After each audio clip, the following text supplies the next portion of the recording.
பிப்ரவரி மாதத்தின் முதல் வாரம் அது. டெல்லியின் ஜந்தர் மந்தர் இதுவரை கண்டிராத ஒரு போராட்டத்தால் ஸ்தம்பித்துக் கொண்டு இருந்தது. முதல் நாள் கர்நாடக முதலமைச்சர் சித்தராமையா, அடுத்த நாள் கேரள முதலமைச்சர் பினராயி விஜயன் என தென் மாநிலங்களின் முதலமைச்சர்கள் அந்த போராட்டங்களை வழிநடத்தி கொண்டு இருந்தனர். நிதி பகிர்வில் தென் மாநிலங்களை வஞ்சிக்காதே என ஒன்றிய அரசுக்கு எதிராக அவர்கள் திரட்டிய கூட்டத்திற்கு தமிழ்நாடு முதலமைச்சரும் ஆள் அனுப்பி ஆதரவு தெரிவித்திருந்தார். பிஜேபி லூட்டிங் ஆர் டாக்ஸ் என பொருளாதார வல்லுநர்கள் தொடங்கி சாமானிய சமூக வலைத்தள யூசர்கள் வரை பலரும் டேட்டாக்களை தெரிக்க விட்டனர். தமிழ்நாடு ₹1 வரி செலுத்தினால் 29 பைசாவை மட்டும் திருப்பிக் கொடுக்கும் ஒன்றிய அரசு வடக்கில் உள்ள பீகாருக்கு ₹7, உத்தரப்பிரதேசத்துக்கு ₹2.73 திருப்பிக் கொடுப்பதா என கொந்தளித்துக் கொண்டிருந்தனர். இப்படி அன்று பகிரப்பட்ட டேட்டாக்களுக்கு எல்லாம் பின்னணியில் இருந்தவர் யார் தெரியுமா? பிரவீன் சக்கரவர்த்தி. 2010ஆம் ஆண்டு இன்று எங்கும் நீக்கமர நிறைந்திருக்கும் ஆதார் கார்டு அன்று காங்கிரஸ் ஆட்சியில் ஐடியாவாக மட்டுமே உறைந்து போயிருந்த நேரம். திட்டத்தை செயல் வடிவத்துக்கு கொண்டு வர நல்ல ஒரு வல்லுநரை தேடிக்கொண்டிருந்தது காங்கிரஸ் அரசு. அப்போது மிகப்பெரிய பிரெஞ்சு வங்கியான BNPயில் சீஃப் ஆபரேட்டிங் ஆபீசராக பணியில் சேர்ந்திருந்த அந்த நடுத்தர வயது தமிழன் கோடிகளில் கொட்டித்தரும் வேலையை விட்டுவிட்டு நாட்டுக்காக பணி செய்ய புறப்பட்டார். அவர்தான் பிரவீன் சக்கரவர்த்தி. இந்தியாவின் தென்கோடி மாநிலமான தமிழ்நாட்டின் தலைநகர் சென்னையில் பிறந்து வளர்ந்தவர்.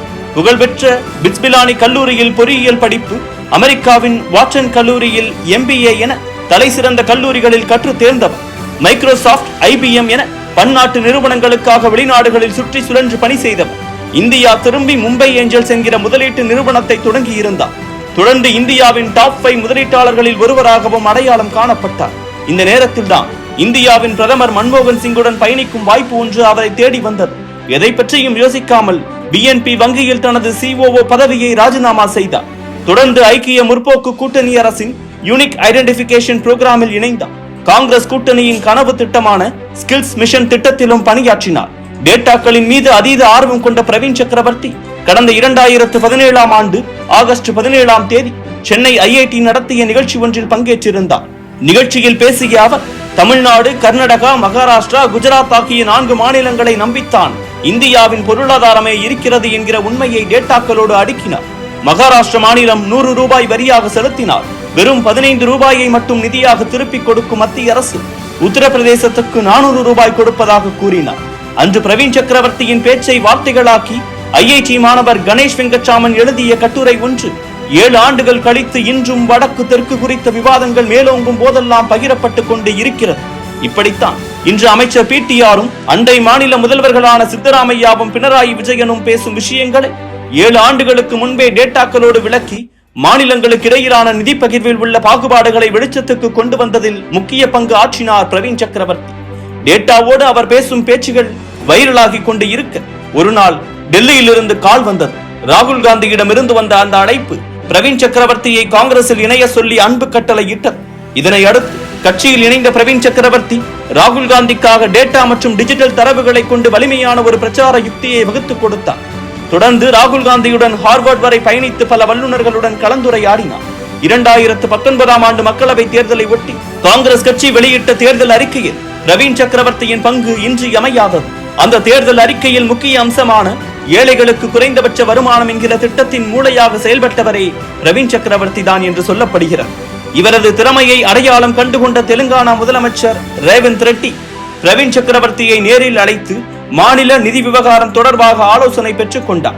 தொடர்ந்து காங்கிரஸ் கட்சியின் வர்த்தக பிரிவு தலைவராக நியமிக்கப்பட்ட பிரவீன் சக்கரவர்த்தி இந்தியாவில் வேலையில்லா திண்டாட்டத்தை ஒழிக்க தொழில் வல்லுநர்களுக்கு வகுப்பெடுத்தார். கட்சிக்குள் உறுப்பினர் சேர்க்கையை நவீனமயமாக்கியவர். காங்கிரஸ் எதிர்கொள்ளும் பிரச்சனைகளை தரவுகளை கொண்டு சமாளிக்க உதவினார். காங்கிரஸ் கட்சியின் தலைவர் தேர்தலை நேர்மையாக நடத்த உறுப்பினர்களுக்கு QR கோடுடன் கூடிய வாக்காளர் அடையாள அட்டையை வழங்கினார். கட்சிக்குள்ளும் அரசியல் தளத்திலும் கிடுகிடுவென இருந்த இவரது வளர்ச்சி ஆளும் பாஜக அரசை அசர வைத்தது. இதனால் 2022ஆம் ஆண்டு ஒன்றிய அரசால் ஒட்டு கேட்கப்பட்ட தொலைபேசிகளில் பிரவீன் சக்கரவர்த்தியின் பெயரும் அடிபட்டது. கட்சிக்காக களத்திலும் சமூக வலைத்தளத்திலும் சுற்றி சுழன்று பணியாற்றிய பிரவீன் சக்கரவர்த்தியை கடந்த ஆண்டு AIPCயின் தலைவராக நியமித்தார் காங்கிரஸ் தலைவர் கார்கே. பதவிகள் வந்தாலும் கொண்ட கொள்கையை மாற்றிக்கொள்ளாத பிரவீன் சக்கரவர்த்தி காங்கிரஸ் கட்சிக்கு எதிராக திரும்பவும் தயங்கியது இல்லை. GST குறித்த காங்கிரஸ் கொள்கையில் இருந்த பிழையை சுட்டிக்காட்டியவர் அதை காங்கிரஸ் திருத்திக் கொள்ளும் வரை விடாமல் வலியுறுத்தியும் வந்தார். மடியில் கனமில்லை, வழியில் பயமில்லை என்று காங்கிரஸ் கட்சிக்குள் சமரசமின்றி பயணம் செய்யும் பிரவீன் சக்கரவர்த்தி வெறுப்பு அரசியலை வேறறுத்து அன்பு அரசியலை பரப்பும் ராகுலின் கொள்கையை தன் கொள்கை என உரக்கச் சொல்கிறார். ராகுலின் கொள்கைகளே தன் கொள்கை என உரக்கச் சொல்கிறார்.